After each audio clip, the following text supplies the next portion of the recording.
National security committee के इजलास में जहां तहरीक इंसाफ की शिरकत नहीं थी, वहां नवाज शरीफ साहब भी मौजूद नहीं थे, लेकिन हुकूमत की तरफ से ये बयानिया बनाना कि पीटीआई नेशनल सिक्योरिटी के इशू के ऊपर अपनी सियासत को तरजीह दे रही है, ये कितना ठीक है? और जो सलूशंस बलूचिस्तान के लिए या फिर वेस्टर्न बॉर्डर के लिए प्रोवाइड किए जाते हैं वो कितने प्रैक्टिकल हैं, इस पर बात करते हैं। साबिक गवर्नर सिंध मोहम्मद ज़ुबैर साहब ज्वाइन कर रहे हैं। ज़ुबैर साहब, शुक्रिया आपके वक्त का। दहशत गर्दी का जो मसला जिस बड़ी मिकदार में अब पाकिस्तान को दरपेश है, कहा जाता है 2007 के बाद सबसे बड़ा नंबर है दहशत गर्दी के वाक़यात का जो रीसेंट एक साल में हुआ, और उसके बावजूद नेशनल सिक्योरिटी कमेटी का पहले इजलास बुलाया नहीं जाता एक साल, और कल जब इजलास होता है तो तहरीक इंसाफ बॉयकॉट कर देती है।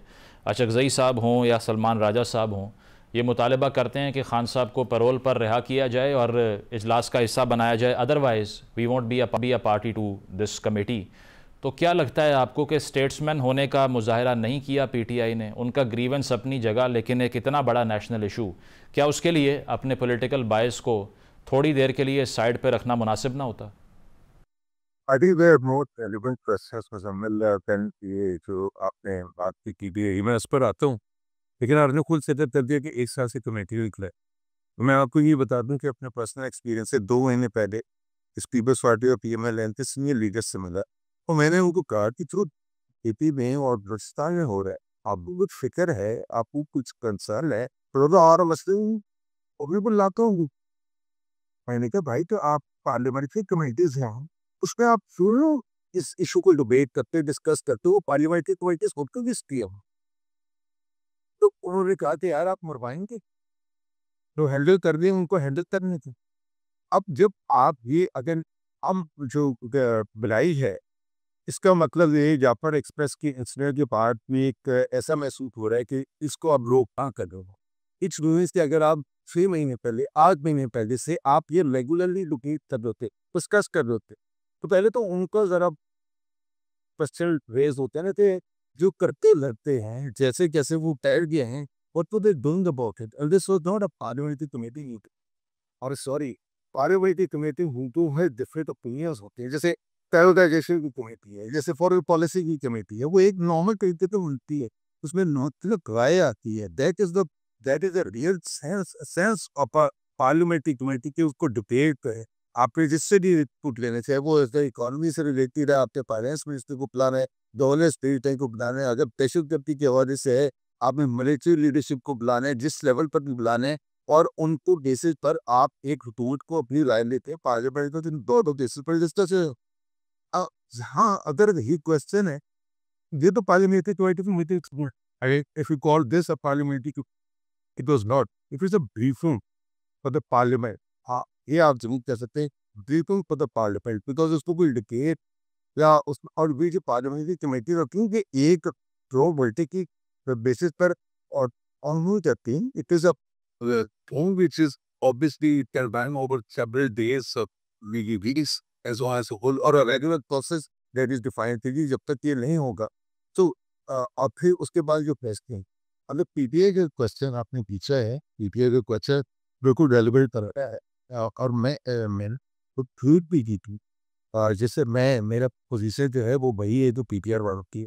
ये सबसे पॉपुलर लीडर है, ये सबसे पॉलिटिकल पॉपुलर पॉलिटिकल पार्टी, उसको स्टॉप करके आगे जाके मिसाइल पर हल हो जाएगा, ठीक तो नहीं होगा। अब इसके बावजूद जो आप बात कर रहे हैं कि पीटीआई को प्रोसेस से बाहर रखना अनजस्ट होगा, लेकिन जो तहरीक इंसाफ कहती रही है कि हमने, जिस तरह लेटर भी उन्होंने आर्मी चीफ को लिख दिया, इसके अलावा बहुत मरतबा ये भी बोला कि हमने बात ही इस्टेब्लिशमेंट से करनी है। अब अगर एक डायरेक्ट इंगेजमेंट की भी आपको अपॉर्चुनिटी मिल रही है, बेशक वो ब्रीफिंग ही क्यों ना हो, at least you can engage with the military leadership as well, तो उसका बॉयकॉट कर देना फिर सेंस कैसे बनती है? सही है, उसमें 2 ओपिनियंस हो सकते हैं।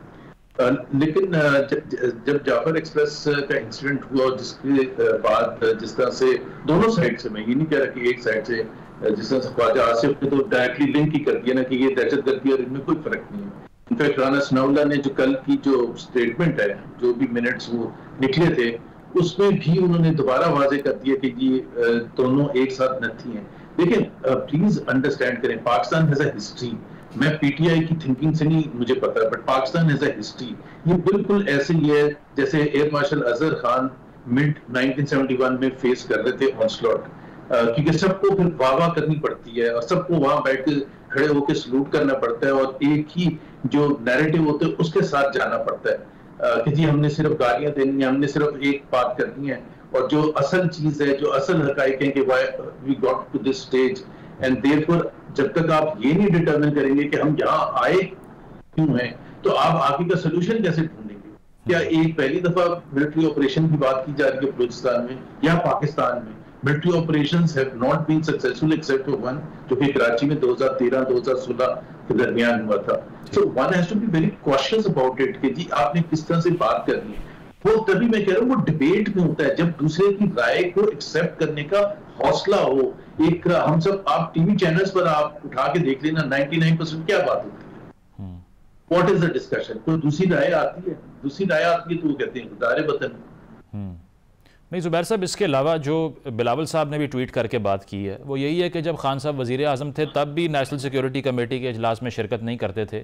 ये पार्लियामेंट की जो रिप्रेजेंटेशन थी उसका इजलास था, उनको बुलाने का जवाज़ ही पैदा नहीं होता। और अगर आप ये कह रहे हैं कि डिसएग्रीमेंट की स्पेस नहीं है तो फिर खान साहब भी आ जाते, डिसएग्रीमेंट की स्पेस तो तब भी नहीं थी। What could they have done possibly? एक तो बिल्कुल Bilawal is absolutely spot on. During the time जब इमरान खान प्राइम मिनिस्टर थे, उसमें जो फरवरी 2019 में जब इंडियन एयरफोर्स के तैयारे भी यहाँ आके गिरे थे और एक तरह से वॉर ही की सिचुएशन थी और मिलिट्री लीडरशिप ने ब्रीफिंग करनी थी, तमाम मेजर पॉलिटिकल पार्टीज जो थी पार्लियामेंट में उस वक्त उनके 4-5 लोग मौजूद थे, इंक्लूडिंग बशमूल पीटीआई के। Imran Khan as prime minister नहीं आए थे। सो आई थिंक बिल्कुल Bilawal is not wrong here in saying that, but having said that उन्होंने देखे ना कंसेंसस क्रिएट करना पड़ता है। मैं आपको सिर्फ हिस्ट्री में एक वापस लेके जाऊंगा। जब 1968-69 में मूवमेंट चलती थी अयूब खान के खिलाफ और all parties conference Ayub Khan ने बुलाई थी, तो उस वक्त शेख मुजीबुर रहमान पर गद्दारी का केस था, वो जेल में बंद थे।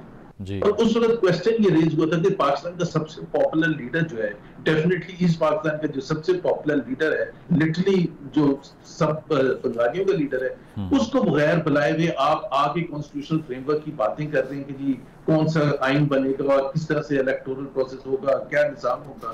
तो क्या किया था अयूब खान ने? फाइनली उन्होंने छोड़ा था, और नॉट ओनली पेरोल पर छोड़ा था, उन्होंने केसेस वापस लिए थे। Because you have to then separate कि पाकिस्तान ज्यादा इंपॉर्टेंट है जब आप पाकिस्तान की बात करते हैं, या वो चीजें इंपॉर्टेंट है जो कि आप कह रहे हैं कि जी नहीं कि हमारा पॉलिटिकल राइवल है। जुबैर साहब, उस दौर में तो अयूब साहब तो एब्डो कानून ले आए थे ना, इलेक्टिव बॉडीज डिस्क्वालिफिकेशन ऑर्डर, लेकिन यहाँ पर तो मसला कुछ और है। यहाँ तो 9 मई के केसेस हैं, तोशा खाना का केस है, ये तो उस नौयत की डिस्क्वालिफिकेशन भी नहीं है ना।